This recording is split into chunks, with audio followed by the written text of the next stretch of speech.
Bendiciones, hermanos. Vamos a ponernos de pie, los que estén sentados un momentito. Vamos a darnos un saludo, desen un saludo en lo que vamos abriendo nuestras Biblias.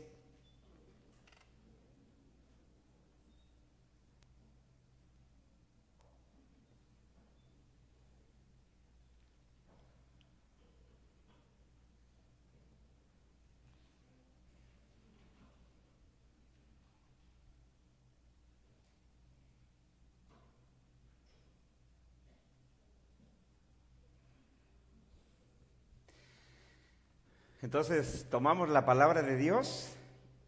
Me quitan un poquito de monitor, hermanos, gracias.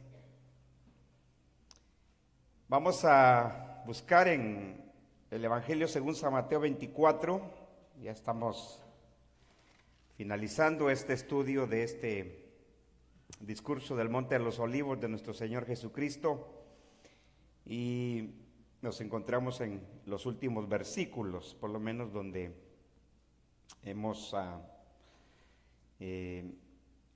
decidido estudiar, porque el discurso del Monte de los Olivos se extiende hasta el capítulo 25, pero como hemos explicado, el resto de Mateo 24 y Mateo 25 son parábolas que el Señor introduce para ilustrar este discurso, estos eventos. Entonces, vamos a leer a partir del versículo 37. Nos quedamos en el versículo 36 en nuestro último estudio. Hoy vamos a leer versículo 37 hasta el versículo 42. ¿Lo tienen? Dice la palabra de nuestro Señor: mas como en los días de Noé, así será la venida del Hijo del Hombre. Porque como en los días antes del diluvio, estaban comiendo y bebiendo, casándose y dándose en casamiento, hasta el día en que Noé entró en el arca. Y no entendieron hasta que vino el diluvio y se los llevó a todos. Así será también la venida del Hijo del Hombre. Entonces estarán dos en el campo, el uno será tomado y el otro será dejado. Dos mujeres estarán moliendo en un molino, la una será tomada y la otra será dejada. Velad pues, porque no sabéis a qué hora ha de venir vuestro Señor. Amén. Hasta ahí, hermanos, tomen su lugar, por favor. Deme un poquito de monitor, pero quíteme un poquito afuera. Monitor un poquito y afuera quíteme un poquito. Gracias.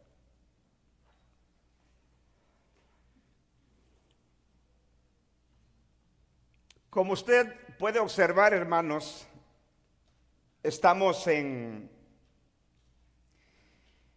la parte final de esta exposición que hemos venido haciendo de este discurso del Monte de los Olivos que tenemos en este capítulo 24 de Mateo, en el capítulo 13 de Marcos y en el capítulo 21 de Lucas. Y desde un principio tomamos como base de nuestro estudio Mateo 24, porque en la versión de Mateo del mismo discurso es la versión más larga, más extensa, más detallada que Mateo hace del discurso de nuestro Señor que Él enseñó a sus discípulos, a 4 de ellos, como ya hemos visto en estudios anteriores.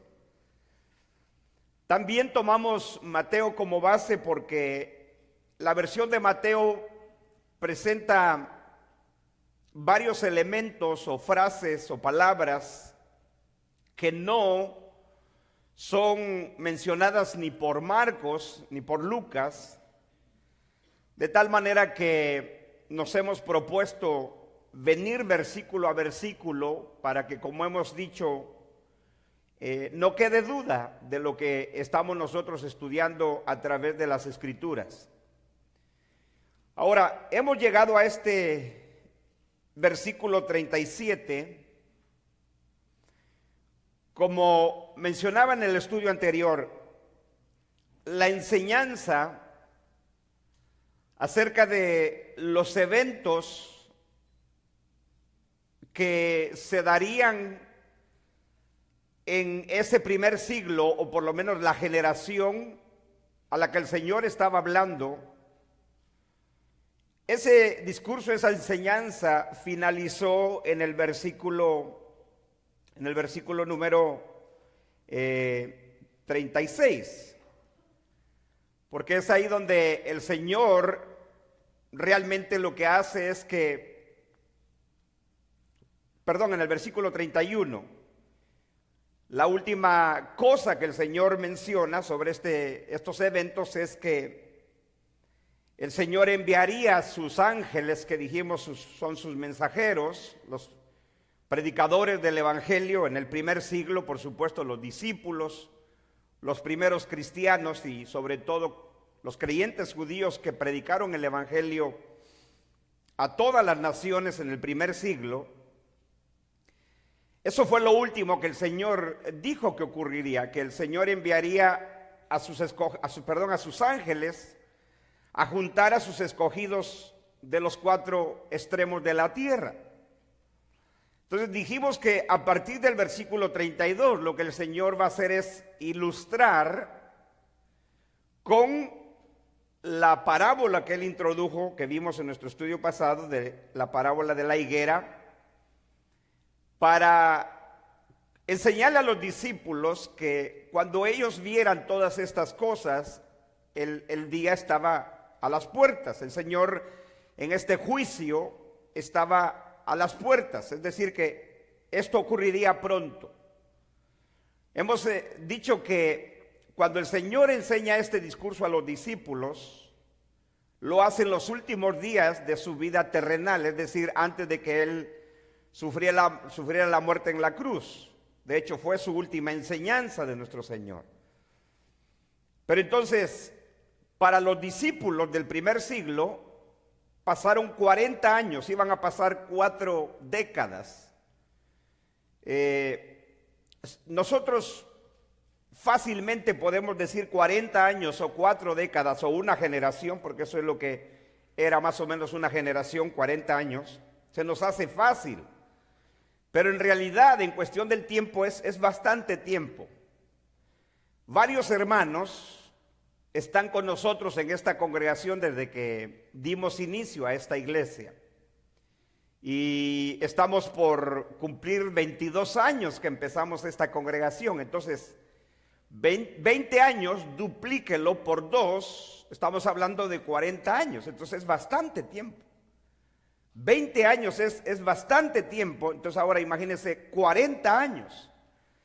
Entonces esto habría de cumplirse más o menos 40 años después, y así fue. Por eso es que el Señor, vimos que Él dice, el cielo y la tierra pasará, pero mis palabras no pasarán. Es decir, que el Señor está comprometiendo su palabra hasta el extremo de decir, es más fácil que pase el cielo, la tierra, pero mis palabras se van a cumplir. Y así fue, porque estos eventos que tiene que ver con el juicio de Jerusalén, de la caída de Jerusalén y la destrucción del templo, que es de lo que se trata aquí, se cumplió en el año 70, como todos ya hemos venido observando. Entonces, lo que el Señor hace a partir del versículo 32 es que Él ilustra, por ejemplo, con la primer parábola que Él introduce, que es la parábola de la higuera, que la mencionan los 3 evangelistas. Los 3, Mateo, Marcos y Lucas, la mencionan, la parábola de la higuera. Entonces, esa es la primera parábola, para ilustrar el hecho de que esto habría de ocurrir pronto. Por eso es de que cuando el Señor al final del discurso es cuando Él dice, les aseguro que no pasará esta generación hasta que todo esto se cumpla. Ahora, el Señor, después de utilizar una parábola para enseñar a los discípulos lo cerca o lo que, cómo ellos deberían de darse cuenta cuando esto hubiese de ocurrir, ahora Él recurre a ejemplos de juicio que han ocurrido a través de la historia de la humanidad. Ahora, no olvide esto, por favor no olvide esto. Estos eventos relatados en el discurso del Monte de los Olivos son eventos de juicio. Estos eventos del discurso del Monte de los Olivos tienen que ver con la respuesta del Señor a sus discípulos de cuándo ocurriría la destrucción del templo. Ese es el contexto. Entonces, si nosotros queremos entenderlo muy fácil, muy claro, lo que el Señor está haciendo es decirle a los discípulos lo que va a ocurrir con la nación de Israel por haberle rechazado y por causa de darle muerte a él y por haber matado a los profetas.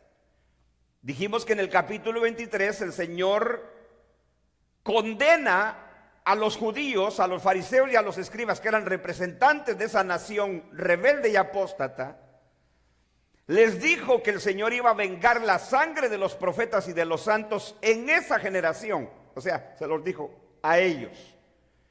Pero ahora a los discípulos se los enseña en el discurso del Monte de los Olivos lo que ocurriría en ese juicio contra la nación de Israel, o sea, en contra de sus compatriotas, de los discípulos que eran judíos, pero convertidos al Evangelio o a nuestro Señor Jesucristo. Entonces, como hemos dicho, lo que el Señor hace con el discurso del Monte de los Olivos, por un lado es instruir a sus discípulos lo que ellos tenían que hacer cuando este juicio sobre la nación de Israel llegara a su momento de ocurrir, de suceder. Les dio instrucciones, les dijo que ellos que no se dejaran engañar por falsos cristos, por falsos profetas. Les dijo que no se alarmaran porque primero iban a darse guerras, rumores de guerra, y eso fue lo que ocurrió, porque las guerras de los judíos, que casi todo un libro toma Josefo para relatar la guerra de los judíos, fueron esas guerras no solamente de rebeldía de los judíos contra los romanos, sino que los judíos entre ellos empezaron a matar. Eso es lo que significa nación contra nación, reino contra reino, de lo cual el Señor dijo que sucedería. Entonces les dijo, no se alarmen cuando ustedes vean guerras, rumores de guerras, terremotos, hambres. Entonces, por un lado, les advierte sobre el engaño. No se dejen engañar por falsos cristos, falsos profetas. Aparecerán diciéndoles, aquí está el Cristo. No vayan, les dijo el Señor. Por otro lado, los calma, les dice, no se dejen alarmar, no se alarmen. Cuando ustedes vean todas estas guerras, rumores de guerras, hambres, terremotos en todas partes, porque todavía no es el fin. Pero luego les advierte y les dice, ustedes van a ser perseguidos, los van a matar, los van a golpear, los van a azotar, los van a encarcelar por causa de mí, pero esto les va a dar oportunidad de anunciar el Evangelio, y eso es lo que vimos, el cumplimiento de la proclamación del Evangelio en el versículo 14, cuando les dijo, y este Evangelio del reino será predicado para testimonio a todas las naciones, y entonces vendrá el fin. Después de eso es cuando el Señor les da la señal a ellos, que ellos le pidieron al Señor, dinos cuándo sucederá esto y qué señal habrá cuando esto haya de ocurrir. La señal viene en el versículo 15, por lo menos en la versión de Mateo, de la famosa expresión de la abominación desoladora, que ya explicamos en estudios anteriores, que fue el hecho, en palabras de Lucas, cuando ustedes vean a Jerusalén rodeada de ejércitos, sepan que su destrucción ha llegado. Por lo tanto, los que estén en la ciudad, salgan de ella. Si estás en el campo, no regreses a tu casa. Si estás en la azotea, no bajes a tu casa a tomar algo. Huyan a los montes, lo cual los cristianos hicieron. Ellos huyeron de Jerusalén, huyeron a los montes y salvaron su vida y no fueron parte de este juicio, el cual el Señor llama gran tribulación. La gran tribulación tuvo que ver con el juicio de Jerusalén y la destrucción del templo, ese sufrimiento que experimentaron los judíos por venganza de Dios a causa de haber sido los que habían dado muerte a los profetas y ahora al Señor mismo. Entonces, todo esto, hermanos, tenía que ver con un juicio. No olvide eso.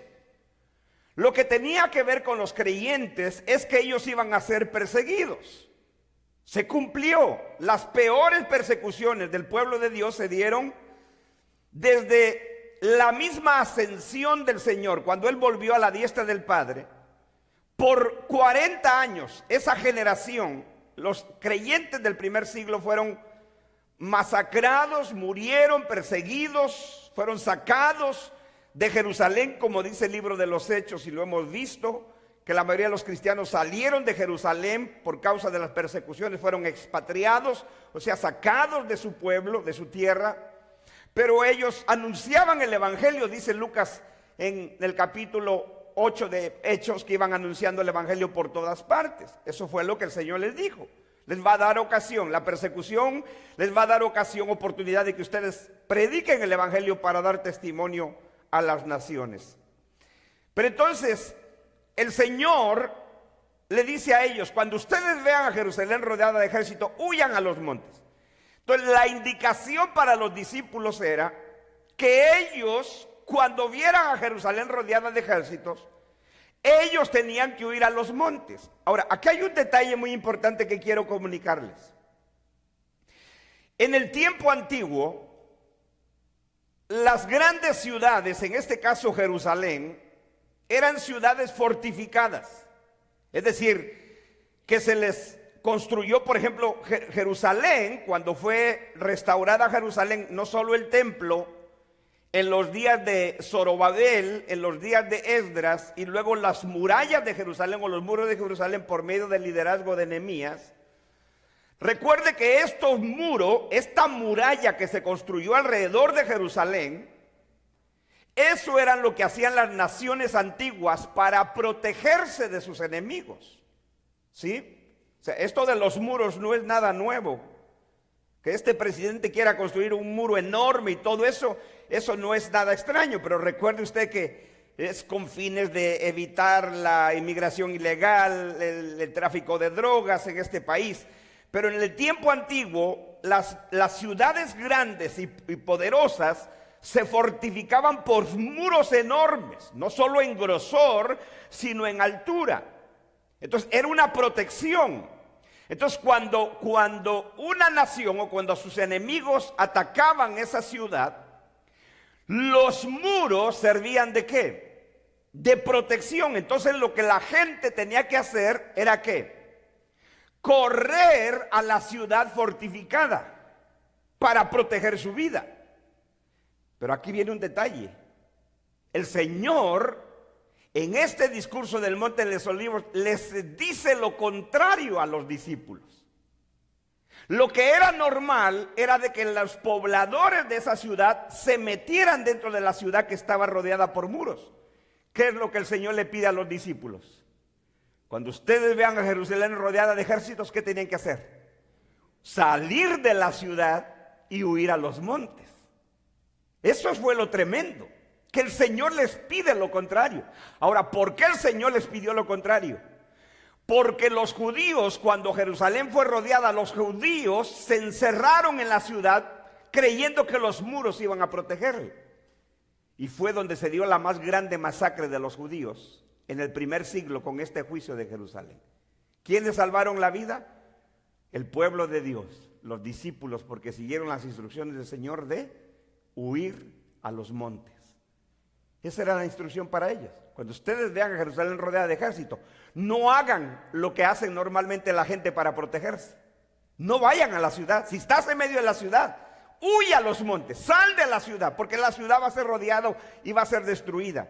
Y más de 1 millón de judíos fueron masacrados, y más cerca de 2 millones, dice Josefo, fueron vendidos como esclavos, como lo predijo el Señor en la versión de Lucas: seréis muertos a filo de espada y seréis llevados cautivos a todas las naciones. Se cumplió a la perfección. Ahora, aquí llegamos Entendiendo entonces un panorama rápido del pasaje que hemos venido viendo en todos estos estudios, ahora el Señor pasa a los ejemplos de juicio que Dios ha traído a través de la historia de la humanidad. En este caso, el Señor toma el ejemplo de un juicio universal. Recuerde, el juicio de Jerusalén, el juicio del Monte de los Olivos, que tiene que ver con la destrucción del templo, del juicio de la ciudad de Jerusalén y del pueblo de Israel en el primer siglo, es un juicio ¿qué? Un juicio local.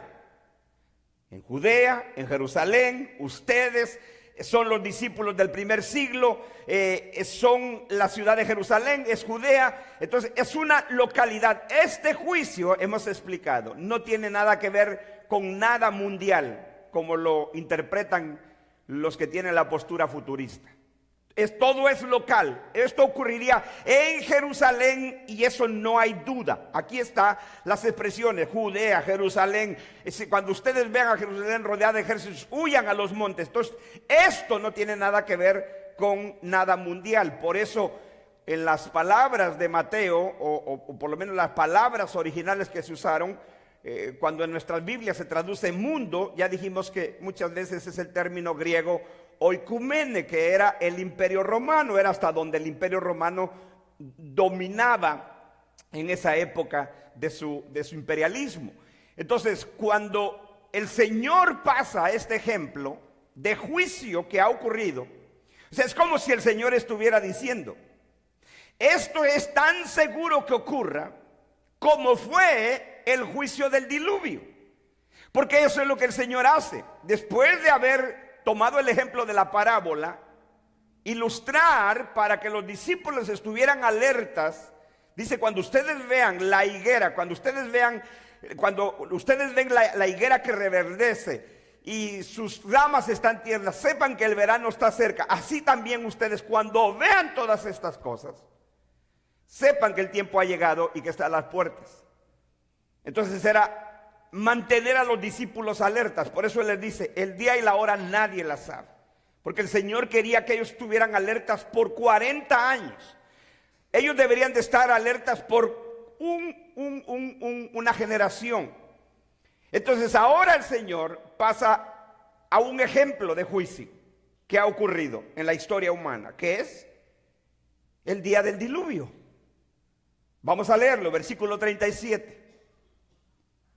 Fíjese cómo inmediatamente de que Él dice: pero el día y la hora nadie sabe, verso 36, ni aun los ángeles de los cielos, sino solo mi Padre. Dijimos que ese día y la hora tenía que ver con ese juicio, que el Señor no les había dado la fecha exacta cuando este juicio llegara a su cumplimiento, pero sí les dio la generación. Por eso les dijo en el versículo 34: les aseguro, les cierto, les digo que no pasará esta generación hasta que todo esto acontezca.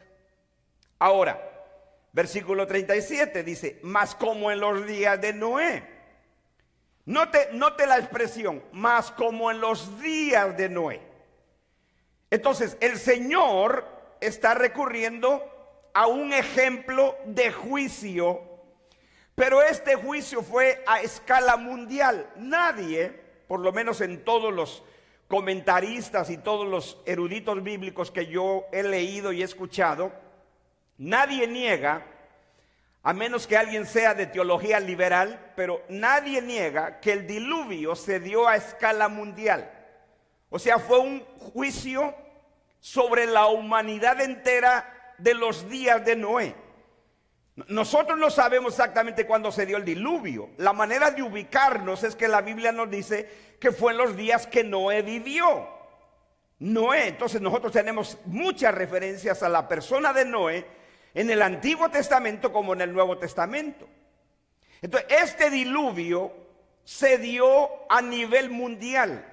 El juicio de Jerusalén del primer siglo, que el Señor está prediciendo a sus discípulos e instruyéndolos a ellos, cuando llegara este juicio sería local, no sería a nivel mundial. Por eso que uno de los argumentos de quienes sostienen que todo este discurso todavía representa el futuro para nosotros o habla del fin del mundo, ellos dicen: si el Señor está poniendo como ejemplo el diluvio como un juicio que fue mundial, entonces tiene que ser mundial este juicio que ocurre o que el Señor está enseñando en este discurso. Eso no es así. Eso no es así, porque otro ejemplo que el Señor pone de juicio para compararlo con este juicio de Jerusalén es la destrucción de Sodoma y Gomorra. Usted dice, pero ¿dónde está aquí? No, aquí no está, Mateo no la menciona, pero Lucas sí la menciona. Ahorita vamos a ir a ese pasaje.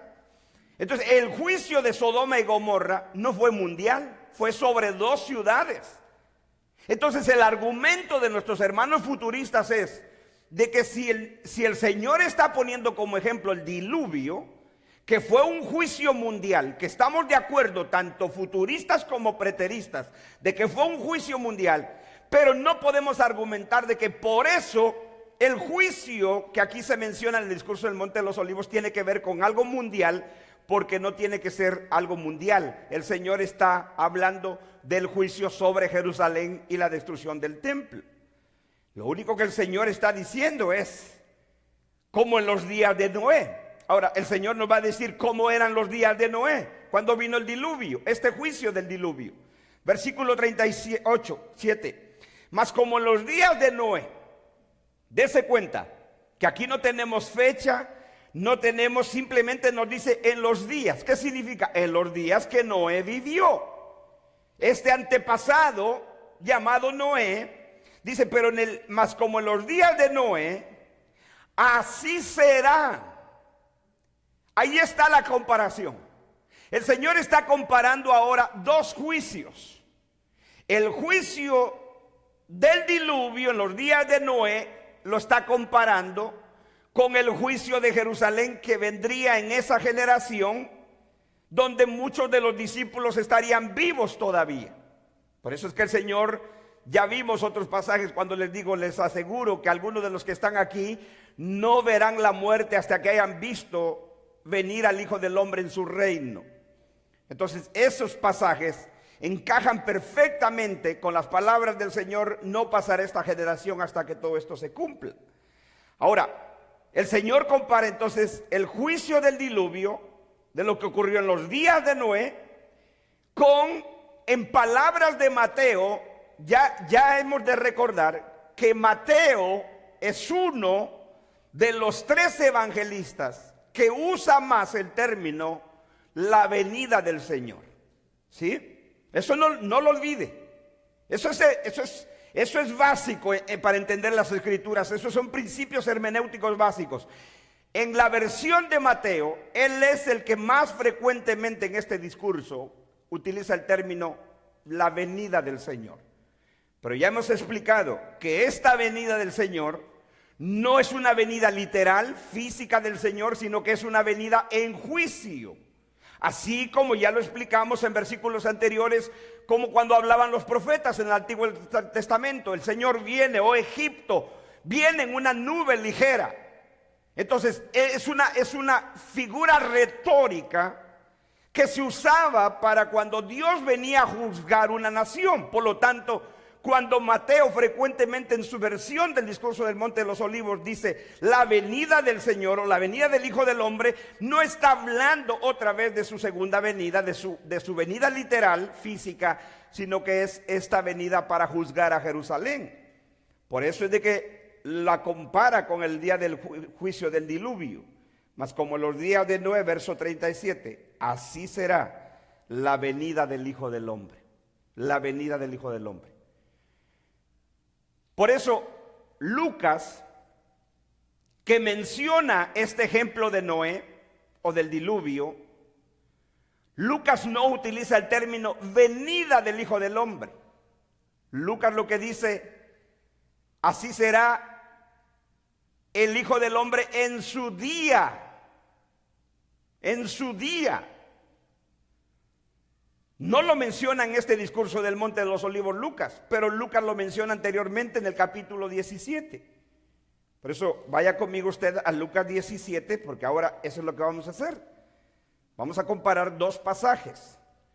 Ahora, no comparamos en Marcos 13 y en Lucas 21, porque ni Marcos ni Lucas hace mención de este ejemplo del diluvio en su discurso del Monte de los Olivos. Ninguno de los dos. Usted puede leerlo. Por ejemplo, Marcos simplemente, él termina este discurso, o por lo menos ilustrándolo con otra parábola, que es la parábola del hombre que se va de viaje, ¿verdad? Y Lucas simplemente dice, porque vendrá sobre todos los que habitan sobre la faz de la tierra. Le dijimos sobre Jerusalén, sobre Israel. Esa es la referencia.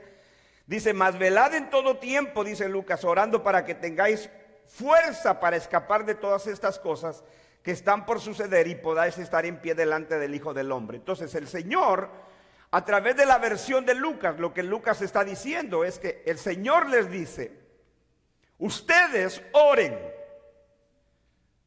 para que ustedes tengan fuerzas. Sería tan terrible eso, que si ellos seguían las instrucciones del Señor, ellos escaparían a los montes. Pero dice, para que ustedes tengan fuerzas de escapar de estas cosas. Qué tremendo. Note las palabras de Lucas. Para que tengan fuerzas para escapar de estas cosas. Si el Señor hubiera enseñado el arrebatamiento en este discurso del Monte de los Olivos, ¿por qué les dice? Para que ustedes escapen. O sea, no necesitas fuerzas para escapar si van a venir a sacarte milagrosamente y llevarte al cielo. Pero esto sería tan terrible que los discípulos necesitarían depender de Dios en la oración, lo cual hicieron. Lo cual el Señor ilustra también con la parábola de la viuda, de la parábola de la viuda ante el juez injusto. Les estaba anunciando, ustedes van a enfrentar esto, oren. La oración les va a dar fuerzas para que ustedes puedan estar de pie delante del Hijo del Hombre, es decir, para que ustedes puedan estar firmes, como el Señor se los había dicho, el que perseverare hasta el fin, ese será salvo. Ahora, note usted que ni Marcos ni Lucas en este discurso ponen el ejemplo del diluvio. Solo Mateo y solo Lucas, pero Lucas lo hace en otra oportunidad. Lucas 17. Lucas capítulo 17. No pierda Mateo 24 porque vamos a comparar los pasajes. Lucas 17.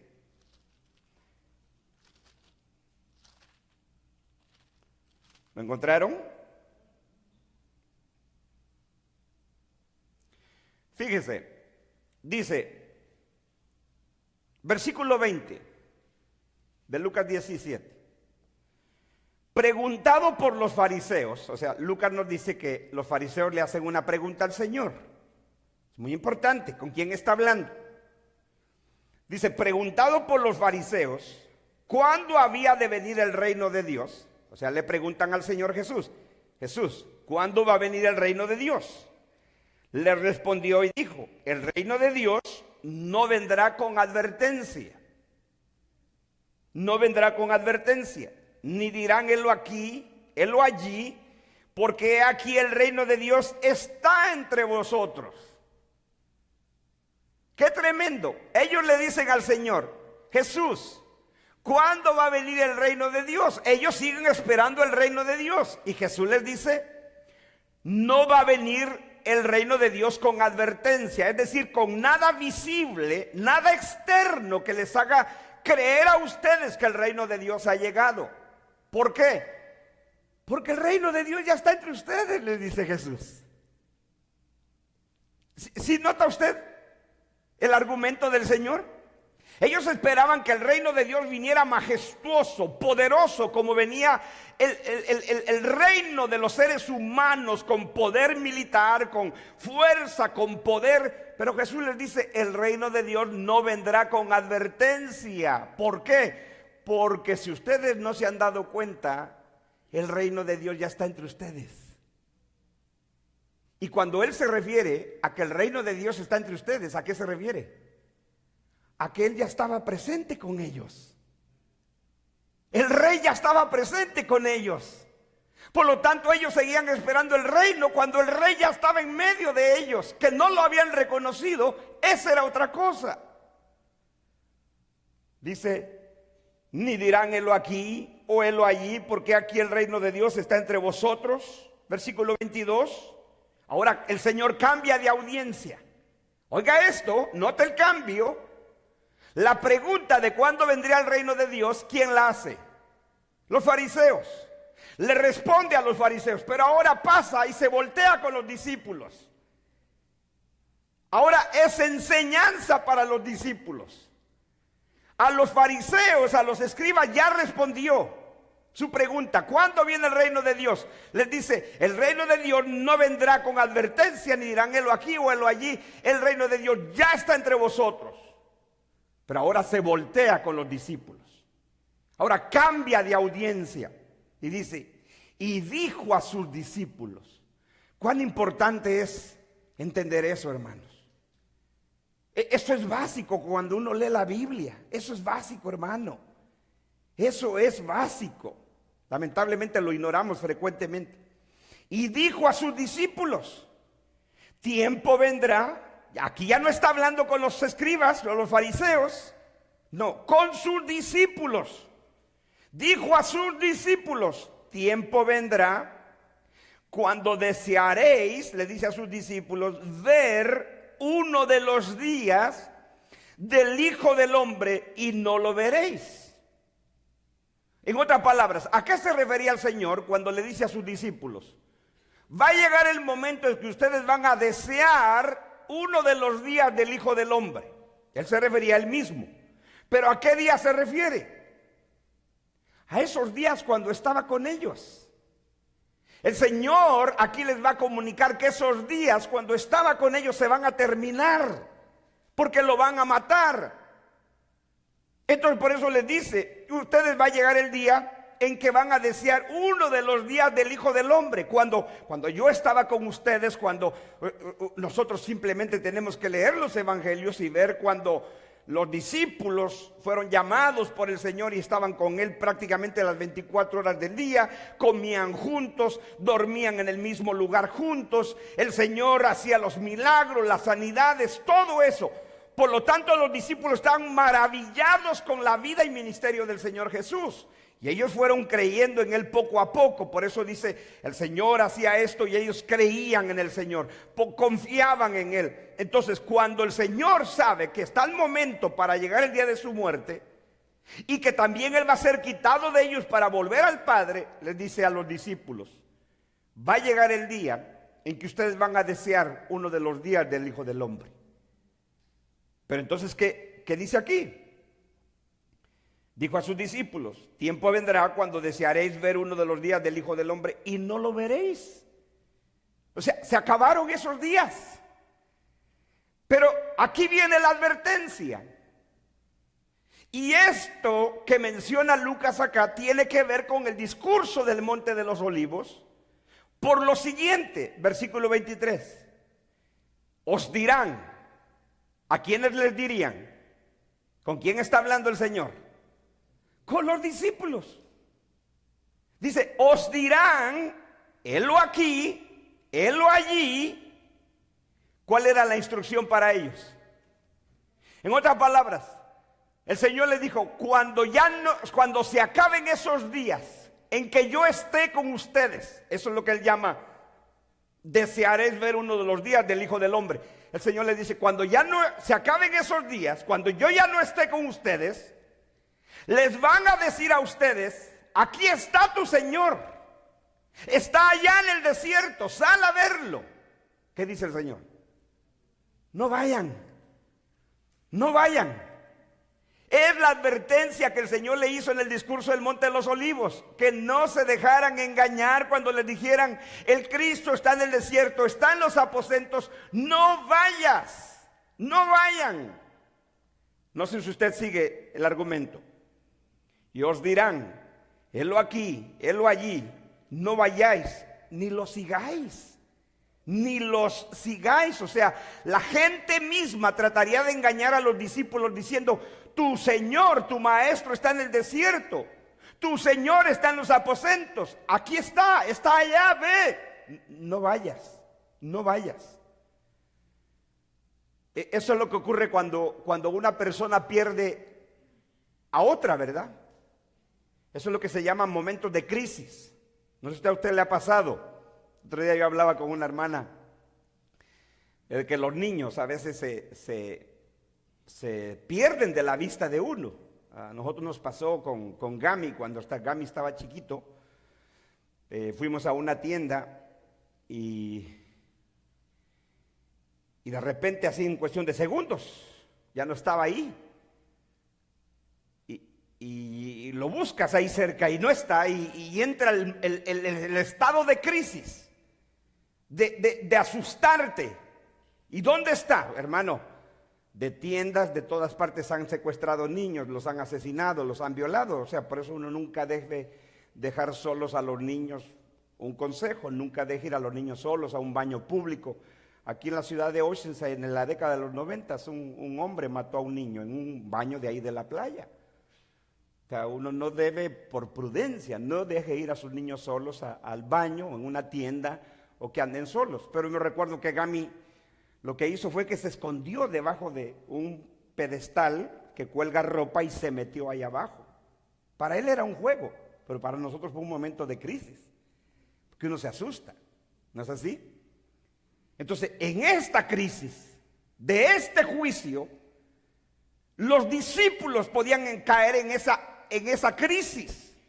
Por eso les dijo: ustedes ya no me van a ver, se van a acabar los días, desearéis uno de los días que yo estaba con ustedes, pero no se asusten, como se los dijo en el discurso del Monte de los Olivos, no se alarmen. Eso es lo que Pablo le dice a los creyentes en el primer siglo a través de la carta a Tesalonicenses. No se alarmen, no se asusten, le dice a los tesalonicenses. Dice: cuando les digan está aquí, está allí, no vayan, no vayan. Ahora, ¿cómo ellos, los discípulos, iban a saber que este juicio había llegado? Versículo 24. Porque como el relámpago. Este ejemplo del relámpago, ¿quién lo menciona en el discurso del Monte de los Olivos? ¿Ah? Solo Mateo. Solo Mateo. No lo menciona ni Marcos ni Lucas. Solo Mateo. Pero ahora Lucas lo menciona aquí. Dice: porque como el relámpago, que al fulgurar resplandece desde un extremo del cielo hasta el otro, así también será el Hijo del Hombre en su día. Note las palabras de Lucas. A diferencia de Mateo, Mateo cada vez que habla de esta venida en juicio, de este juicio sobre Jerusalén, Mateo le llama la venida del Hijo del Hombre, pero Lucas no. Lucas se limita a decir: este es el día del Señor. En su día. En otras palabras, los discípulos deberían de saber que cuando llegara este juicio, ¿qué es lo que ellos tenían que hacer? Les dijo: yo ya no voy a estar con ustedes, van a desear uno de los días en que estaban conmigo. Les van a decir: está aquí, está allá, no vayan. De la manera que ustedes se van a dar cuenta que yo vine para juzgar a esta nación apóstata, es que como el relámpago que al fulgurar resplandece desde un extremo del cielo hasta el otro, así también será el Hijo del Hombre en su día. Note esa expresión: en su día. Versículo 25. Pero primero, les dice, es necesario que padezca mucho y que sea desechado ¿por quién? Por esta generación. ¿Y quién mató al Señor? ¿Quién iba a matar al Señor? 2000 años después. Una generación que iba a haber 3000 años después. No. Primero está hablando con sus discípulos, la audiencia, los discípulos, los eventos, el momento de su muerte. Les dice: pero primero, antes de que ustedes vean el día del Hijo del Hombre, primero, verso 25, pero primero es necesario que padezca mucho y que sea desechado por esta generación. Es esa misma generación de la que el Señor está hablando en el discurso del Monte de los Olivos. Es esa generación sobre la que vendría este juicio. Es esa generación que el Señor les dijo: la generación maligna y perversa demanda señal, pero no le será dada señal sino la del profeta Jonás. Esta generación es como aquellos muchachos a quienes se les tocó flauta, canciones tristes y canciones alegres, y porque vino Juan el Bautista, que ni comía ni bebía, dijeron demonio tiene, pero vino el Hijo del Hombre que come y bebe. Entonces, ¿quién los entiende a ustedes? Era esa misma generación, a la generación que estaba viva en el momento que el Señor hablaba. ¿Quién era la generación que lo iba a matar? La generación a la que está hablando. Les dijo el Señor a los discípulos: antes que vean el día del Hijo del Hombre, primero debe de padecer mucho y ser desechado por esta generación. Es una referencia a su muerte. Versículo 26, como fue en los días de Noé. Ahora, el Señor pasa al ejemplo de Noé también, en la versión de Lucas de este momento.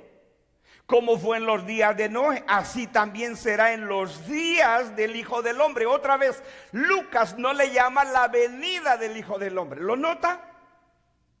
¿Lo nota que Lucas no dice la venida del Hijo del Hombre? Le llama el día del Hijo del Hombre. Porque este día era día de juicio, día de venganza.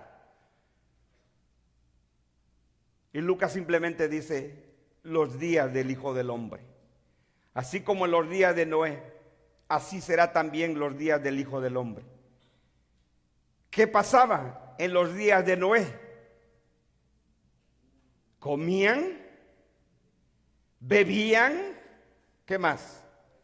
Se casaban, se daban en casamiento, mas como en los días, en el día en que entró Noé en el arca, ¿qué pasó? Y vino el diluvio y los destruyó a todos. Por favor, observe el texto. Dice el Señor: el día del Hijo del Hombre, este juicio de Jerusalén, será como los días de Noé. ¿Por qué? Porque como en los días de Noé dice, comían, bebían, se casaban y se daban en casamiento. Aquí a nosotros nos gusta ver en el texto lo que el texto no dice. Por eso algunos dicen, aquí está hablando de comer comidas. Yo oía una vez un predicador que hablaba de ¿cómo se dice? Canibalismo, o sea, comer comida humana. O bebían, esto es alcohol, esto es licor. Claro que puede ser parte de esto. O que se casaban y se daban en casamiento. La unión entre homosexuales, casamiento. No es esa la referencia. La razón que el Señor habla de que en los días de Noé comían, bebían, se casaban, se daban en casamiento, es una referencia a que la gente vive sin tomar en cuenta a Dios en su vida. ¿No es esa el estilo de vida del ser humano aún en nuestros días? Todo lo que la gente piensa es en comer, dormir, disfrutar, jugar, divertirse, fiestas, esto, lo otro. Esa es la humanidad sin Dios. Pero el punto aquí es que el juicio de Dios te llega cuando tú no menos lo esperas. Por eso, cuando Pablo le escribe a los tesalonicenses, ya vamos a ir a estudiar ese texto después, le dice, cuando les digan paz y seguridad, destrucción repentina vendrá sobre ellos. Y usted va a ver que tenía que ver con el juicio de Jerusalén. Cuando les digan paz y seguridad, destrucción repentina vendrá sobre ellos. Eso es lo que el Señor está diciendo.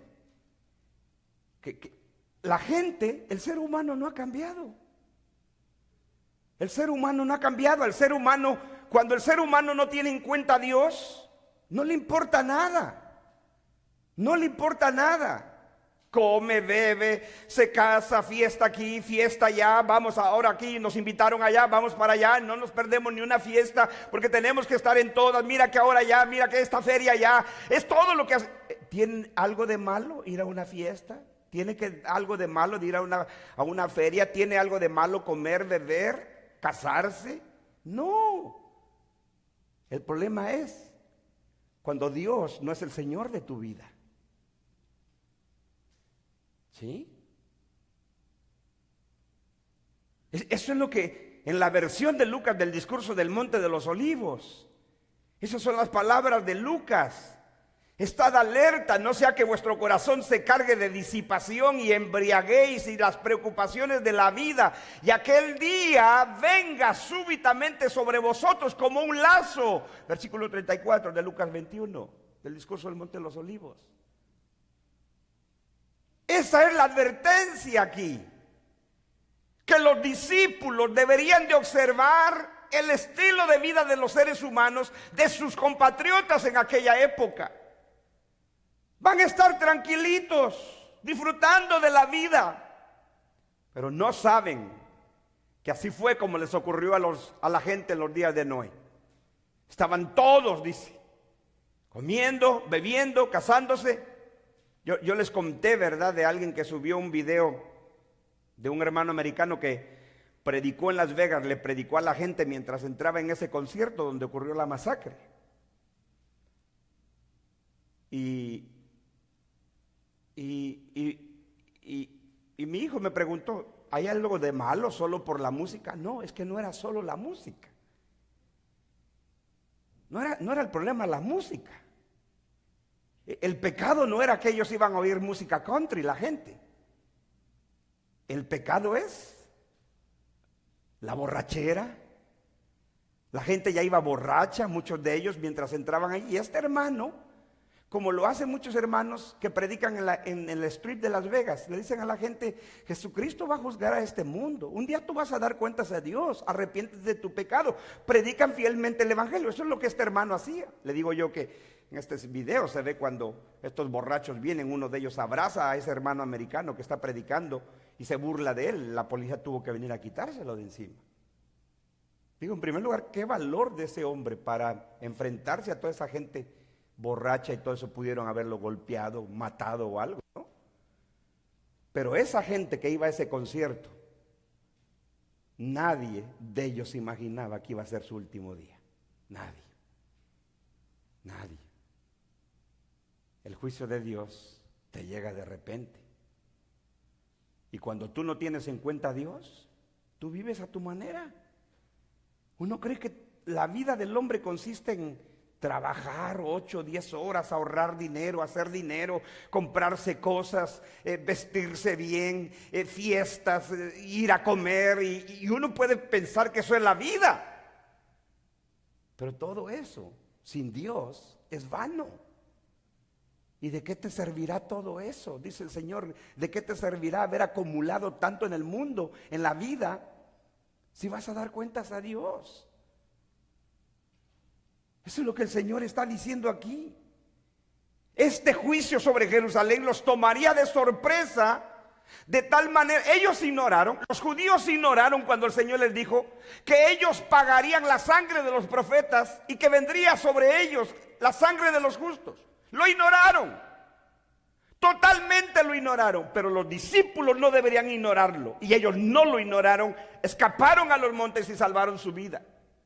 Pero los judíos no escaparon, de tal manera que el Señor compara esa generación sobre la que vendría el juicio de Jerusalén y la destrucción del templo, y esa masacre de los romanos contra los judíos que ocurrió en el año 70, la compara con los días del diluvio. En los días de Noé comían, bebían, se casaban, se daban en casamiento y nadie tenía en cuenta a Dios. ¿Qué? Noé, ¿cómo le llama Pedro en su carta cuando menciona el ejemplo del diluvio? ¿Cómo le llama a Noé?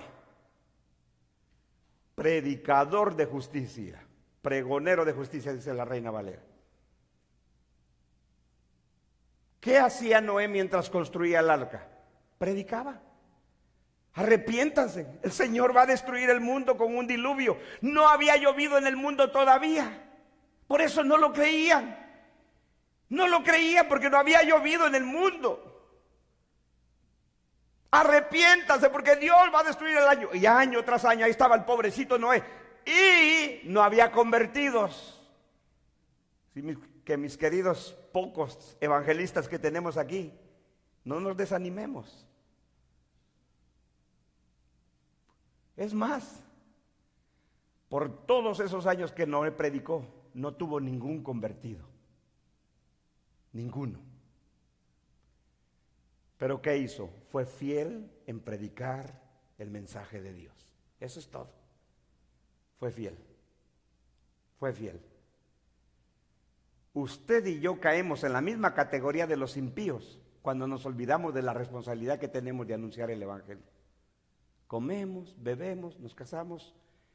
Solo venimos el domingo para matar la conciencia de que estamos tomando en cuenta a Dios en nuestra vida, pero el resto de nuestra semana vivimos como impíos. Eso es lo que hace mucha gente. Solo viene el domingo a calmar su conciencia, como cualquier religioso. Pero el resto de la semana,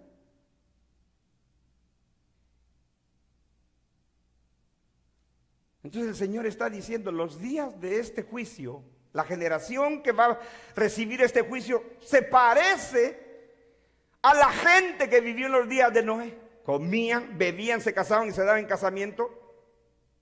Pero el día llegó. ¿Cuándo fue ese día del juicio del diluvio? Cuando no entró en el arca, dice el Señor. Usted ha leído el libro de Génesis, ¿verdad? Cuando Noé llegó el momento, terminó el arca, hizo todo lo que el Señor le dijo, estaba todo listo, viene el Señor y le dice, ahora sí, entra en el arca. ¿Y quiénes entraron?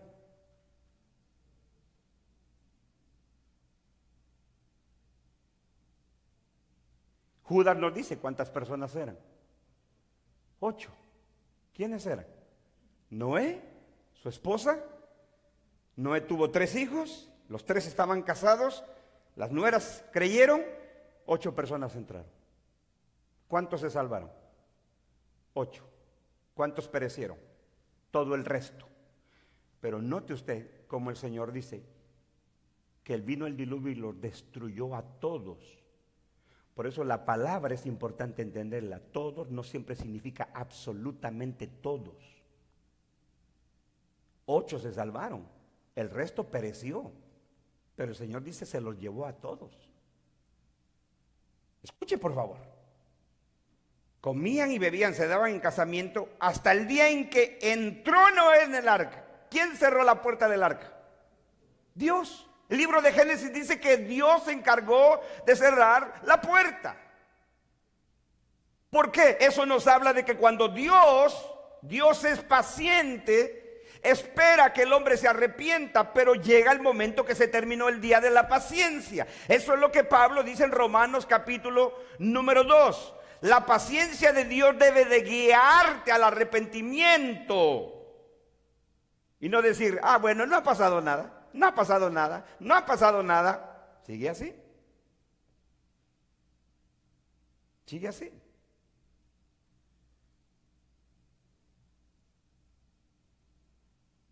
Yo sé que es terrible.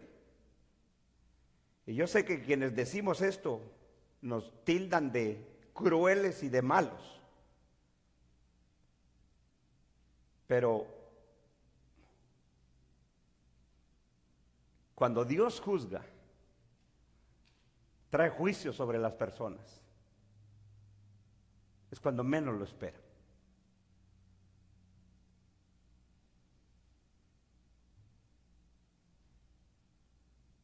¿Sí? ¿Malvado el hombre que hizo la masacre en Las Vegas? Malvado. Malvado y cobarde. Porque eso es lo que hacen esos cobardes. Hacen una matanza de gente y luego se quitan la vida a ellos. ¿Por qué? ¿Por qué? Porque quieren escapar la justicia, ¿no? No quieren enfrentar la justicia. No quieren ir a la cárcel, no quieren que los enjuicien. Eso es escapar de la justicia, por eso se suicidan ellos. Pero hay una justicia que el hombre no puede escapar. La justicia de Dios. Y a Dios tienes que enfrentarlo después que mueras, sin duda. Por eso el libro de Hebreos dice, ¿por qué es necesario que el hombre muera una sola vez? No dos, no tres. No existe la locura de la reencarnación. ¿Por qué es necesario que el hombre muera una sola vez y después de esto le espera el juicio? Tiene que enfrentar a Dios, tiene que dar cuentas a su Creador. Entonces,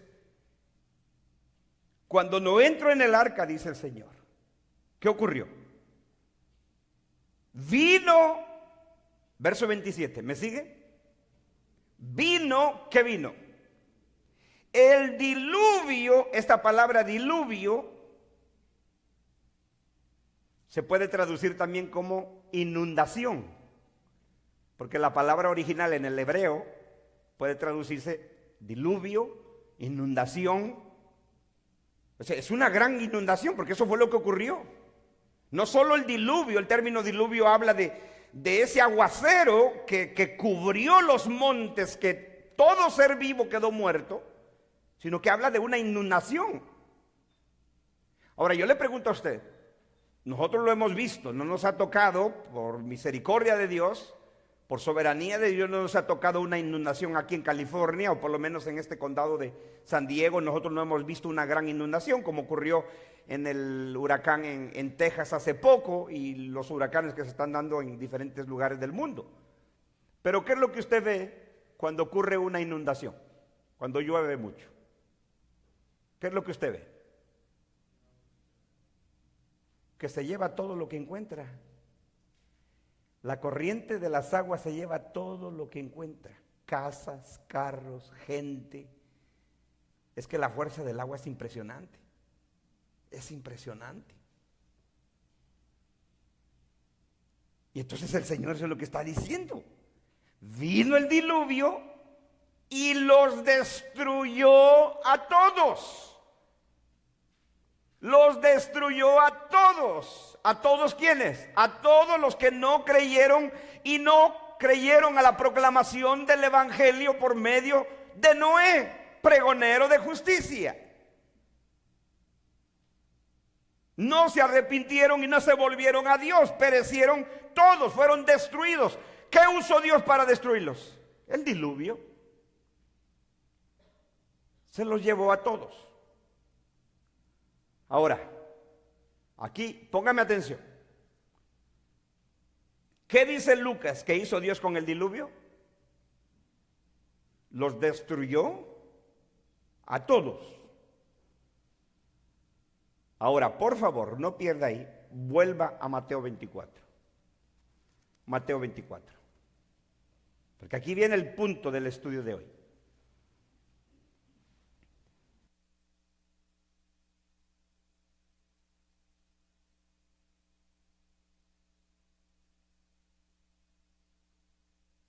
Mateo 24, ¿lo tienen?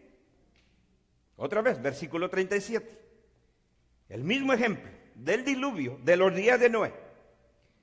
Verso 37, Mateo 24. Mas como en los días de Noé, así será la venida del Hijo del Hombre. ¿Cómo le llama Lucas? El Hijo del Hombre en su día. Muy bien. Versículo 38. Ahora el Señor va a decir lo mismo que dice Lucas.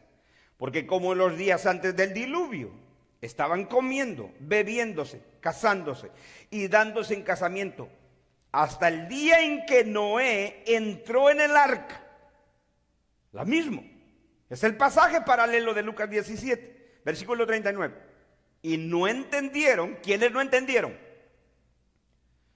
Los que no creyeron al mensaje de Noé, a la proclamación de Noé de que Dios destruiría el mundo. Dice, y no entendieron hasta que vino el diluvio y se los llevó. ¿A quién? En la versión de Lucas, ¿qué dice que ocurrió? Hasta que no entró en el arca, vino el diluvio y los destruyó a todos. Ahora usted dice, ¿y qué importa esto? Claro que importa, porque así es como tú interpretas las escrituras. Cuando Mateo dice y se los llevó a todos, Lucas nos dice que los ¿qué? los destruyó a todos. Entonces ser llevado es similar ¿a qué? Haber sido ¿qué? Destruido. ¿Ve qué bonita es la palabra? Entonces el Señor ahora viene y dice, versículo 39, magnífico, dice: y no entendieron hasta que vino el diluvio y se los llevó a todos. Así será también la venida del Hijo del Hombre, que Lucas dice el día del Hijo del Hombre. Versículo 40, ahora pasa, después de comparar con el diluvio y cómo destruyó el diluvio a todos los que no creyeron, los que no entraron en el arca, ahora vuelve a hablar ¿de quién? Del juicio de Jerusalén y sobre los judíos, del cual el Señor está enseñando a los discípulos. Dice, entonces ¿qué? Entonces, cuando llegue ese momento de la destrucción de Jerusalén, entonces estarán dos en el campo. ¿Cuál fue la instrucción del Señor a los discípulos? Que si alguien estaba en el campo, ¿qué dijo? No vuelvas a tu casa. ¿Qué tenía que hacer el creyente? Huir a los montes. Pero ahora el Señor dice, estarán dos en el campo, el uno será tomado y el otro será dejado. Pregunta, ¿quién fue llevado, tomado? Se puede traducir tomado, llevado. ¿Quiénes fueron tomados o llevados en el diluvio? Los que no creyeron. Entonces, si tú sigues el argumento del Señor y la comparación, cuando Él dice que en el juicio de Jerusalén, del que está hablando aquí, uno será tomado y otro será dejado, ¿está hablando del arrebatamiento? ¿Verdad que no? Claro que no. Pero nuestros hermanos futuristas dicen que este es el arrebatamiento. Que estos son los creyentes sacados del mundo, uno será tomado y otro será dejado. No, Señor, el que es dejado aquí en el lenguaje del Señor es el que es llevado en juicio. ¿Quiénes fueron llevados? Los que no creyeron en los días de Noé. ¿Quiénes murieron? ¿Quiénes fueron destruidos cuando los días de Noé? Los que no creyeron. ¿Quiénes son entonces los que son tomados y el que es dejado? El que es tomado es el que es destruido en el juicio de Jerusalén. Aquí no tiene nada que ver con el arrebatamiento. Porque aquí no está presente el arrebatamiento, porque esto tenía que ver con el juicio de Jerusalén del primer siglo. Ahora, no todos nuestros hermanos futuristas creen que cuando el Señor pone el ejemplo del diluvio y cuando el Señor dice, dos estarán en el campo, uno será tomado y otro será dejado, no todos creen que esto es el arrebatamiento. Por ejemplo, el hermano John MacArthur no cree eso, y él cree en el arrebatamiento. Muchos futuristas, muchos hermanos futuristas creen en el arrebatamiento y creen que aquí está el arrebatamiento. Otros no, porque le digo, no todos los futuristas creen que aquí está el arrebatamiento. Pero, por ejemplo, el hermano MacArthur en su comentario sobre este texto, él dice que estos que son tomados son los que son llevados en juicio. Pero estos que son tomados son los que son llevados en juicio en la gran tribulación, que todavía esperan como futura. La diferencia de la postura del futurista es que estos que son tomados para nosotros son los judíos que son masacrados en el juicio de Jerusalén. Porque aquí no tiene nada que ver con el fin del mundo. ¿De acuerdo? El otro ejemplo, versículo 41, dos mujeres estarán moliendo en un molino, la una será tomada, otra vez. ¿Sabe cuál es la palabra griega que se utiliza aquí? Cuando es ser tomado en el versículo 40, dos estarán en el campo, uno será tomado. A ver, estudiosos de la Biblia, ustedes que creen que lo saben todo. ¿Qué es la palabra griega que se utiliza en 1 Tesalonicenses 4, cuando dice que los que estén vivos serán arrebatados. ¿Cuál es la palabra griega?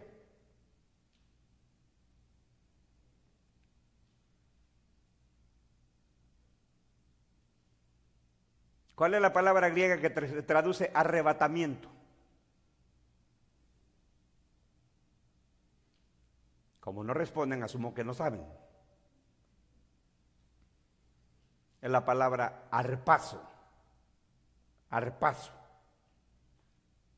Y esa palabra que Pablo utiliza en 1 Tesalonicenses cuando habla del arrebatamiento de los creyentes es arpazo, que significa ser tomado a la fuerza. Ser tomado, ser sacado. Si aquí hablara del arrebatamiento según la postura futurista, tendría que haberse utilizada la palabra arpazo. ¿Sabe cuál es la palabra que se utiliza aquí? Original. Paralámbano. Paralámbano. Media chistosa la palabra. Paralámbano. Paralámbano. 50 veces se utiliza esta palabra en el Nuevo Testamento, paralámbano. Y significa ser tomado, como lo traduce al español las Biblias. Ser arrastrado. Cuando una corriente agarra algo, la fuerza de la corriente lo arrastra. Eso es lo que quiere decir el Señor aquí. Así como los días de Noé, cuando no entró en el arca, vino el diluvio, las aguas del diluvio, ¿y qué hizo? Mateo dice, y se los llevó a todos. Lucas dice, en Lucas 17, los destruyó a todos. Eso es lo que hace el agua. El agua, cuando es demasiada, destruye, arrastra. Esa es la palabra utilizada aquí en el griego original, en el idioma original, paralámbano. Cada vez que dice, 12 serán en el campo, uno será tomado, paralámbano, y el otro será dejado. Otra vez en el versículo 41, 2 mujeres estarán moliendo en un molino, una será tomada, paralámbano, y otra será dejada. No es arpazo. No es arpazo. Esta palabra significa ser llevado, arrastrado, destruido. Por eso es que Lucas dice, y los destruyó a todos. Mire, si nosotros no entendiéramos qué significa aquí ser tomado, Lucas nos dice qué significa ser tomado, en su versión de Lucas. ¿Y ser tomado qué es para Lucas? Vino el diluvio y se los ¿qué? Destruyó a todos. Por eso yo le pregunto a usted, ¿usted quiere ser tomado? Por favor, no. No. Porque ser tomado es lenguaje de juicio, de destrucción. Aquí no está el arrebatamiento. Aquí no está hablando del arrebatamiento de los creyentes. Los creyentes serían reunidos en sinagoga en el versículo 31, y enviará a sus ángeles con gran voz de trompeta que junten a sus escogidos. Eso es la proclamación del evangelio en el primer siglo. Los creyentes tenían que huir a los montes y se encontraban en el campo. ¿Qué les dijo? Huyan a los montes. Y eso hicieron. Los creyentes huyeron a los montes. Recuerde, ahora, aquí viene un detalle importante y yo no quiero que usted se pierda en eso. Este juicio es en Jerusalén, en Israel. Por lo tanto, usted no tiene que estarse imaginando a todos los cristianos del primer siglo, porque el evangelio había llegado a todas las naciones, dice Pablo. Se cumplió el versículo 14. Antes de que venga el fin, la destrucción de Jerusalén, este evangelio del reino será predicado. Ya explicamos en el versículo 14 que lamentablemente no pudimos subirlo a la página porque no pudimos hacerlo, ya estamos en eso. Pero ahí explicamos el versículo 14, que la proclamación del evangelio a todas las naciones se cumplió en el primer siglo, como el Señor lo dijo. Pablo dice en Colosenses que el evangelio ha sido predicado, dice, debajo de toda la creación. En Romanos dice que el evangelio fue predicado en todas las naciones. Entonces, el cristianismo, los creyentes estaban por todas las naciones del Imperio Romano, pero este juicio es local. ¿Dónde ocurre? En Jerusalén, en Israel. Por lo tanto, no estamos hablando que cuando el Señor les dijo, huyan a los montes, estamos hablando de miles y quizás de miles y miles de cristianos que huyeron a los montes. Estamos hablando de los creyentes que vivían en Jerusalén, a los que les pide que el Señor huyan a los montes para salvar su vida. Entonces, esto no es el arrebatamiento. Al contrario, es lenguaje de juicio. El Señor dice, se los llevó a todos. Lucas dice, y los destruyó a todos. Por eso cuando Él dice, dos estarán en el campo, uno será tomado y otro será dejado, está hablando de juicio. Cuando dice, dos mujeres estarán moliendo, una será tomada y otra será dejada, está hablando de juicio. Hay otro ejemplo que pone Lucas en su versión de Lucas en el capítulo 17, si usted va rapidito conmigo, que no menciona aquí Mateo, es de dos que estarían en una cama. ¿Sí? ¿Y qué decíamos cuando leíamos ese texto nosotros, cuando sosteníamos la postura futurista? Esos dos que menciona que estarán en una cama, uno será tomado y otro será dejado, es un matrimonio donde uno de los dos no es cristiano. Uno solo se va y el otro se queda a la gran tribulación. ¿Sí? Ese es el ejemplo que menciona Lucas. Dice, ¿20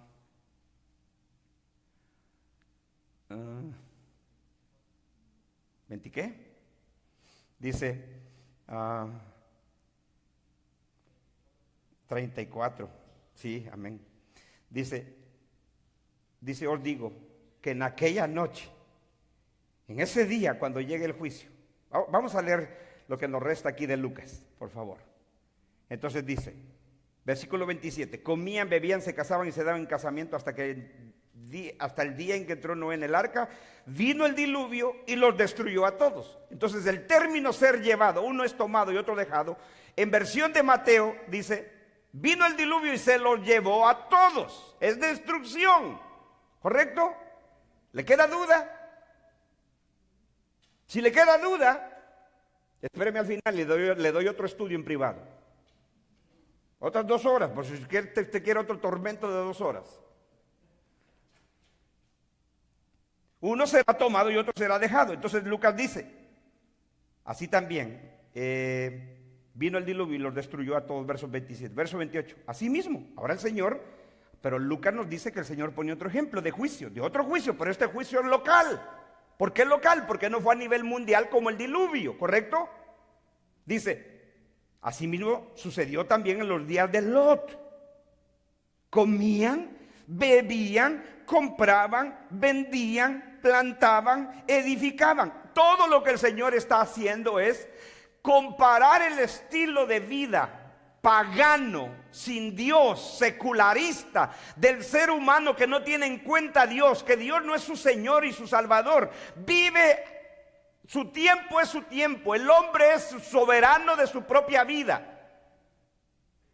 Por eso es que el hombre no quiere que nadie gobierne sobre él, nadie. Eso es lo que le dice el feminismo a las mujeres. Nunca dejes que un hombre te manipule ni te controle. Los seres humanos no queremos que nadie nos gobierne, nadie. Y así es el hombre sin Dios. No le interesa que otro gobierne su vida. Eso es lo que el Señor está diciendo cuando dice, como los días de Lot, comían, bebían, compraban, o sea, hacían negocio, vendían, plantaban, edificaban. Pero ¿qué ocurrió? Otra vez, verso 29, mas el día en que Lot salió de Sodoma. Ahora, aquí es diferente, porque Noé es salvo en una arca, ¿sí? Pero no lo salva el arca, lo salva el haber creído en el Señor. Eso es muy importante. O sea, el que entraba al arca, entraba porque había creído en el Señor, a la palabra de Dios. O sea, nadie va al cielo solo porque quiere ir al cielo. Por eso es que es tan popular ese evangelio barato que se predica hoy, de éxito, de sueños, de prosperidad, de bendición, y que tu negocio te va a ir próspero. Eso es maravilloso, eso le encanta ir al ser humano. Y si tú le dices, ¿quieres ir al cielo donde no vas a enfermarte, donde vas a ser feliz? Ah, claro, le dice, yo quiero ir. Pero nadie va al cielo por ir al cielo. Para ir al cielo tienes que creer en el mensaje del evangelio. Si no, no hay cielo. El que entraba al arca era porque creía el mensaje de Noé. Pregonero de justicia, dice Pedro. ¿Sí? Pero en el caso de Lot, a Lot no hay nadie que lo guarde, que lo proteja. ¿Qué tenía que hacer Lot? Huir de Sodoma y Gomorra. O sea que el ejemplo perfecto de lo que los cristianos del primer siglo tenían que hacer antes de que viniera el juicio de Jerusalén y la destrucción del templo y la masacre de los judíos, era huir a los montes. ¿Qué tenía que hacer Lot? Huir. ¿A dónde huyó? Tenía que salir de Sodoma y Gomorra.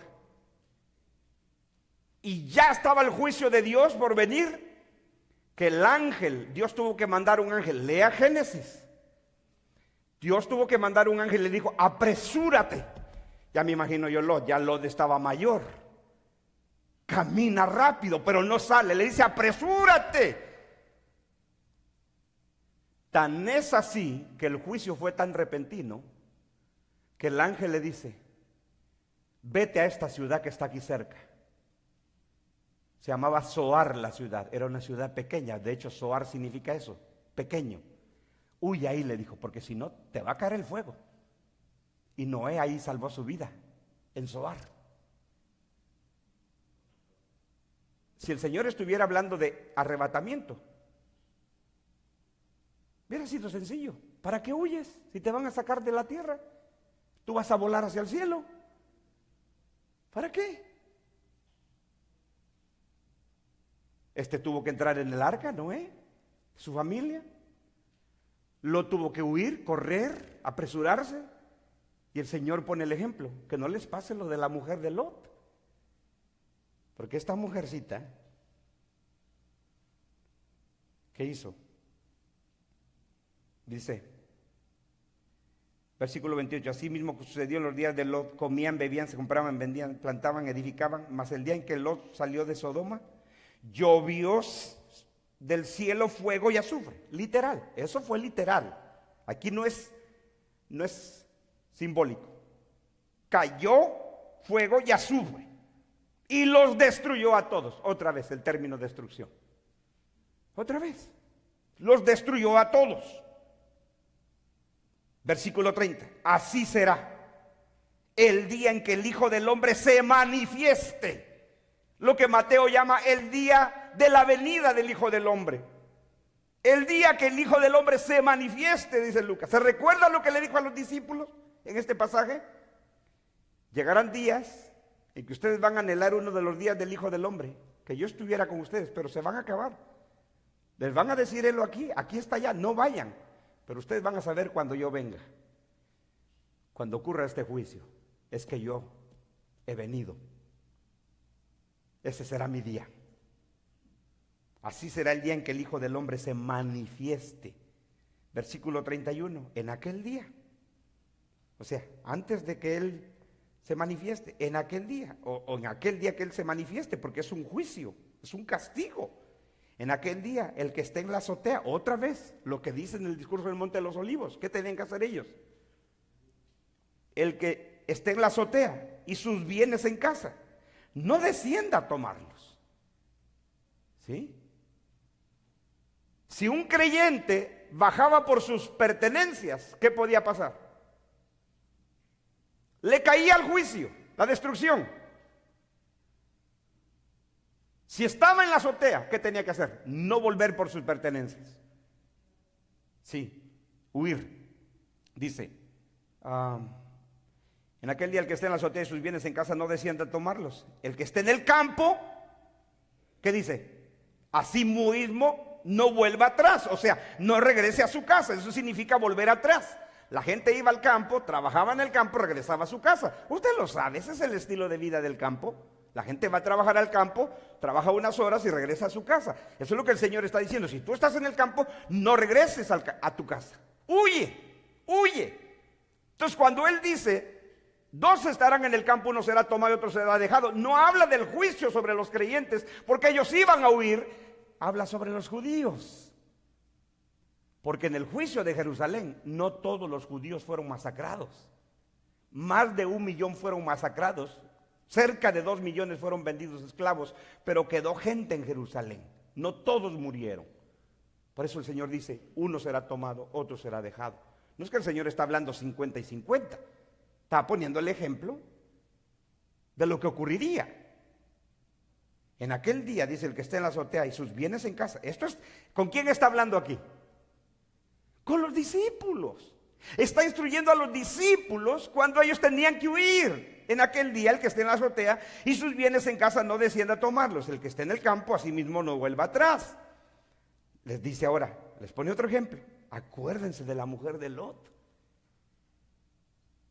¿Cómo podían olvidarlo ellos si desde niños ellos habían leído en las sinagogas las historias de Génesis? ¿Cómo podían ignorar esto? Acuérdense, les dijo, de la mujer de Lot. Todo el que procure salvar su vida, la perderá, y todo el que la pierda, la salvará. En otras palabras, aquí está hablando de vida física. Si tú crees que quedarte, les dice el Señor a sus discípulos, es salvar tu vida, no, muchacho, la vas a perder.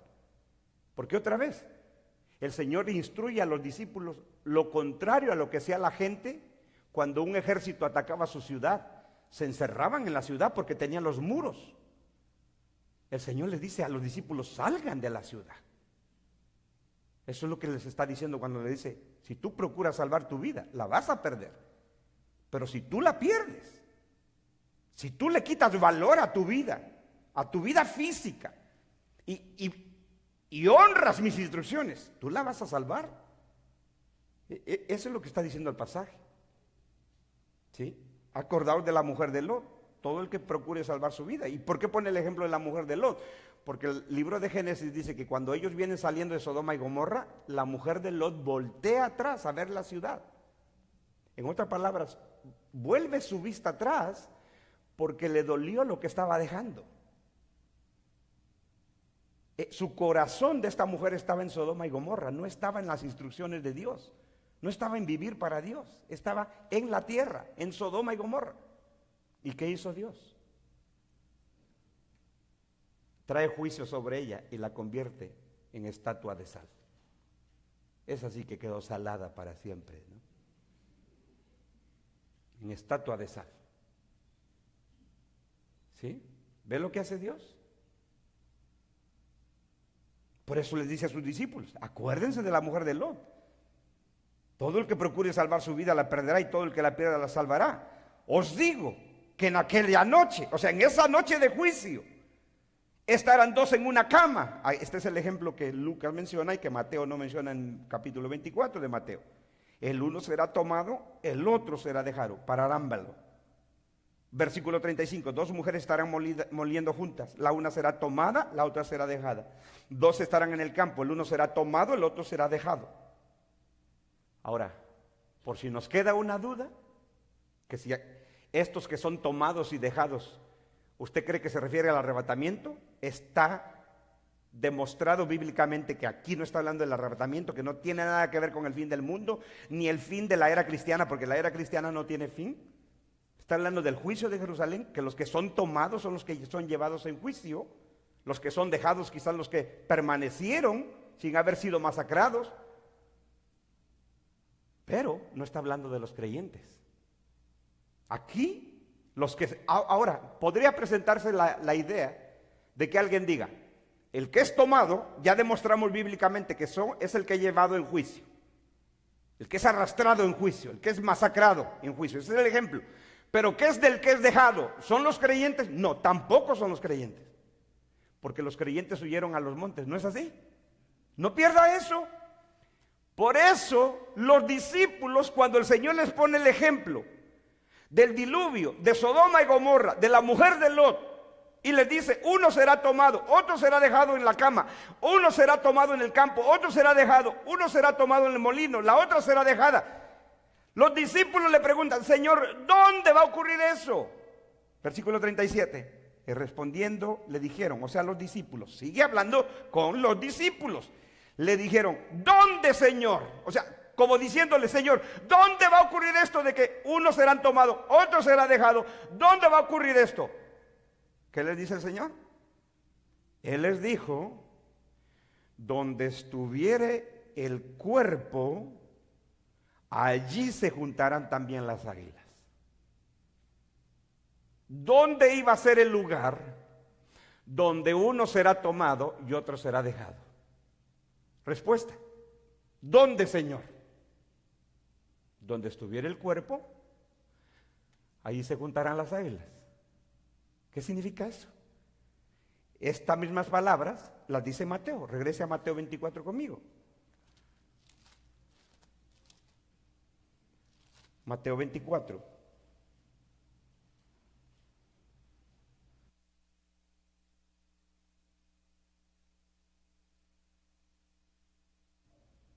¿Lo tiene? Ahora regrese al versículo 27. Menciona Mateo lo mismo que Lucas. Porque como el relámpago que sale del oriente y se muestra hacia el occidente, así será también la venida del Hijo del Hombre. ¿Cómo le llama Lucas a esta venida? El día del Hijo del Hombre, ¿verdad que sí? ¿Qué es el ejemplo del relámpago? Lo repentino del relámpago. Ese es aquí el ejemplo del relámpago. Lo repentino que sería este juicio. Versículo 28. Porque donde quiera que estuviera el cuerpo muerto, ¿se da cuenta que Lucas no menciona la palabra muerto? Él simplemente dice, donde estuviera el cuerpo, ahí se juntarán las águilas. Pero Mateo sí lo dice, donde estuviera el cuerpo muerto, ahí se juntarán las águilas. ¿Cuál es el ejemplo aquí? Porque este es un ejemplo. Cuando los discípulos le preguntan, Señor, ¿dónde va a ocurrir que uno es tomado y otro será dejado? Para responder que el que es dejado no son los cristianos. Los cristianos huyeron a los montes, ¿correcto? Ellos le dicen, ¿dónde, Señor? El Señor les dice, donde estuviere el cuerpo muerto, allí se juntarán las águilas. ¿Cómo se los ilustra el Señor? ¿Cómo le responde? Con un ejemplo. ¿Qué hace las águilas o las aves de rapiña cuando hay un animal muerto? ¿Qué hace? Se juntan donde está el animal muerto. Huelen la carroña, porque son animales de carroña, son animales que les gusta la carne podrida. De hecho, las aves de rapiña son aves carnívoras porque comen animales. No son animales herbívoros. Por eso una forma de saber cuando un animal es herbívoro o carnívoro es muy fácil. Los animales, hasta clases de primaria les voy a dar a ustedes. Los animales que comen hierbas, sus ojos los tienen hacia los lados de su cara, de su rostro. Los animales que son carnívoros los tienen enfrente. ¿Sí? Y el águila es un animal carnívoro, come carne. La visión del águila puede ver una presa a una distancia de 1 milla más todavía. Entonces, los animales de carroña o los animales que comen animales muertos, ellos saben cuando un animal está muerto en el campo. Y entonces lo que empiezan a hacer es que empiezan a dar vueltas. Hasta que vienen, bajan y se comen ese animal. Ese es el ejemplo del Señor. Donde esté el cuerpo muerto, ahí van a descender las águilas o las aves de rapiña. Porque aquí la palabra águila se puede traducir ave de rapiña, águila o todos los animales que son aves de rapiña.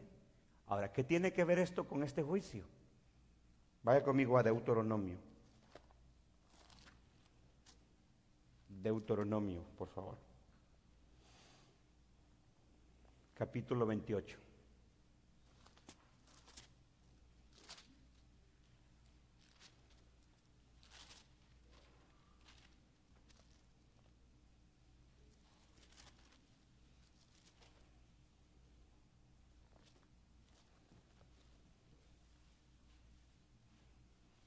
¿Tiene? Versículo 49.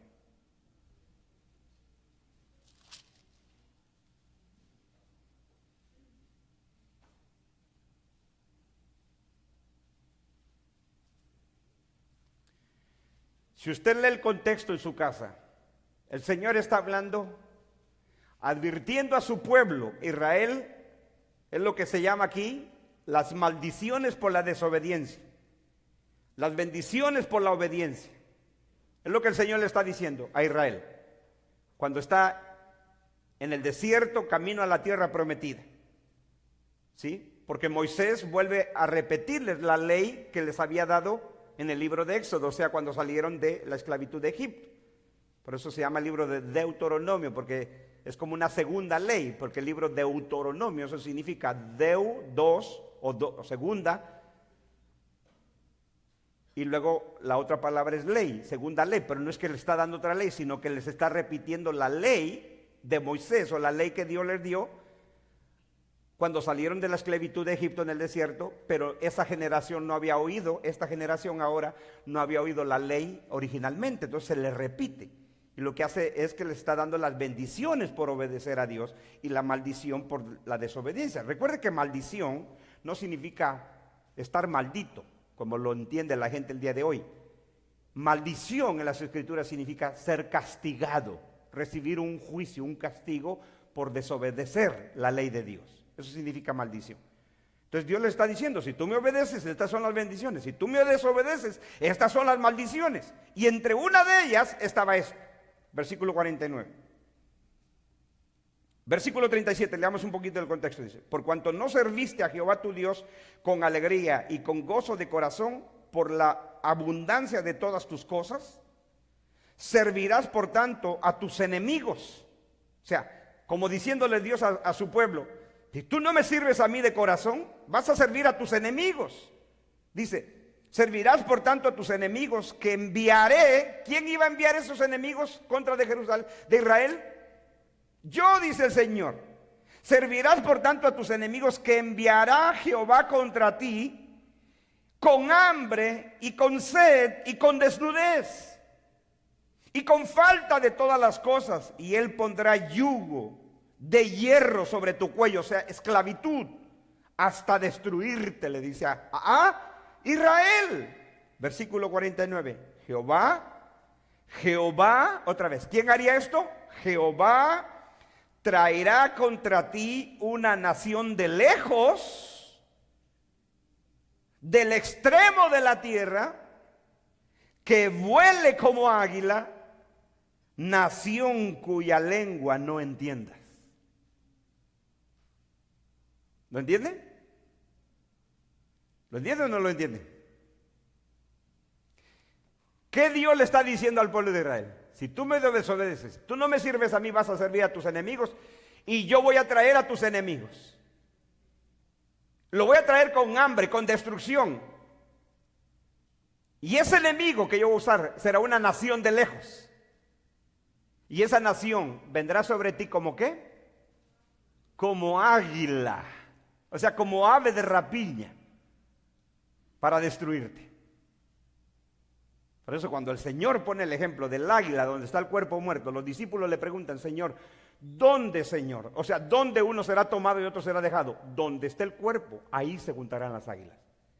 En este caso, ¿quién entonces será el cuerpo muerto en la destrucción de Jerusalén? ¿Quién representa el cuerpo muerto? Los judíos, que serían masacrados, llevados a esclavitud, vendidos a las naciones. ¿Quién sería el águila que volaría sobre el cuerpo muerto?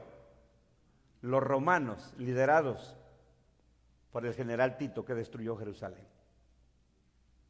Eso fue lo que el Dios le dijo a Israel desde los días de Moisés. Si tú no me obedeces a mí, si tú no me sirves a mí de todo tu corazón, le vas a servir a tus enemigos, y tus enemigos yo los voy a traer como un águila, y van a venir con destrucción como sobre ti. Entonces, mis queridos hermanos, hemos terminado este discurso del Monte de los Olivos. Nada tiene que ver con el arrebatamiento. Los creyentes, los que son dejados no son los creyentes, ellos huyeron. Los que son tomados son los que son destruidos. Y es probable que los que son dejados son aquellos que no fueron masacrados. Ahora recuerde usted, y termino con esto. En aquel tiempo, y aún en el Antiguo Testamento podemos leer pasajes, pero por causa del tiempo no lo vamos a hacer. ¿Qué hacía una nación cuando venía a pelear con otra? La destruía. Pero también hacían ¿qué? ¿Qué hacían? Se llevaban lo mejor de esa nación que conquistaban. ¿No es así? No solo se llevaban pertenencias, pero se llevaban a gente, como esclavos. ¿No eso fue el caso de Daniel y sus amigos los hebreos, estos jóvenes? Cuando Babilonia conquistó a Israel en los días de Daniel, no se llevaron cautivo, a los judíos se los llevó cautivo en Babilonia, pero se llevó lo mejor. Y entre ellos estaba ¿quién? Daniel y sus amigos. Porque los países que conquistaban una nación se llevaban la gente más inteligente,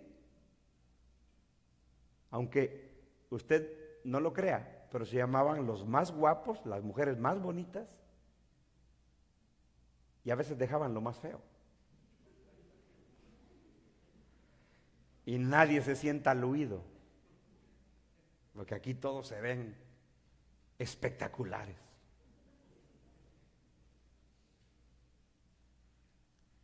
Pero eso es lo que hacía una nación cuando conquistaba otra. Destruía, mataba, quemaba, pero se llevaba lo mejor. Así es de que en las Escrituras siempre es una referencia a ser llevado. Es destrucción, es lenguaje de juicio. Amén. Demos gracias al Señor. Padre, te damos gracias. Gracias, amado Padre, por tu palabra. Señor, hemos estudiado este discurso tuyo que tanta controversia causa en nuestros días. Hay quienes ven en esta enseñanza tuya un cumplimiento futuro y siempre están diciendo, ahora sí, es este el día, es este el año, mira todo lo que está pasando. Pero a través de este estudio, Padre, que tu pueblo aquí y todos aquellos que escuchan estas grabaciones puedan ser iluminados, puedan ser enseñados, Señor, en tu palabra. Nosotros hemos expuesto tu palabra. Oh Padre, y esa es nuestra oración, que el entendimiento de tus hijos sea alumbrado, sea iluminado, para que no vivamos en la ignorancia, para que no nos alarmemos cuando veamos cosas en el mundo, desastres, tragedias, actos de maldad de los hombres, y que no caigamos en el estilo de vida de los impíos, de vivir sin Dios y sin esperanza en este mundo. Esa era nuestra condición, dice el apóstol Pedro, que así éramos. La vida que heredamos de nuestros padres era una vida donde vivíamos sin Dios y sin esperanza en este mundo. Nunca te tuvimos en cuenta. Creíamos que la vida era trabajar, comer, beber, jugar, disfrutar, divertirnos. Y como simples religiosos aparecíamos en el templo los días de Navidad y otras fechas especiales. Que no nos ocurra lo mismo a nosotros. Que creamos que solo viniendo de vez en cuando o los domingos ya cumplimos. Que no se trata de cumplir, Señor, se trata de una vida que te honra, una vida que vive para tu gloria. Una vida, Señor, que tú eres el Señor y amo de nuestras vidas. Ciertamente con defectos, con pecados, que fallamos, que quedamos cortos muchas veces. Pero no, como no es por nuestras obras de justicia, Señor, es por la fe. La fe es la que nos aferra a ti, Señor. Así como en los días de Noé, el que se salvaba es el que creía al mensaje que predicó Noé. Lot salvó su vida por creerte que tú ibas a destruir Sodoma y Gomorra. Y dice el apóstol Pedro que Lot afligía cada día su alma al ver la nefasta conducta de los impíos de su época, de Sodoma y Gomorra. Afligía su corazón al ver tanta maldad. Así, Señor, que nosotros no ignoremos lo que pasa, que no lo tomemos a la ligera como algo normal. Es la descomposición de esta sociedad sin Dios, como en aquellos días que comían, bebían, trabajaban, compraban, vendían, plantaban. Tu palabra nos dice que hay tiempo para todo, pero cuando es tiempo de hacer lo que tú nos has enseñado, es el tiempo. Este día domingo, por eso aquí estamos, porque es el día del Señor. Y no venimos por cumplir, venimos con alegría, Señor. Y cada día que tú nos permites reunirnos, cada día que tenemos la oportunidad de salir como creyentes a anunciar tu evangelio, lo hacemos con pasión en nuestro corazón, con alegría, no por cumplir, ser visto de los hombres. Señor, gracias. Gracias por tu palabra, que nos has iluminado, nos has hecho entender tantas cosas. Gracias, Señor, por Cristo nuestro Salvador. Amén y amén.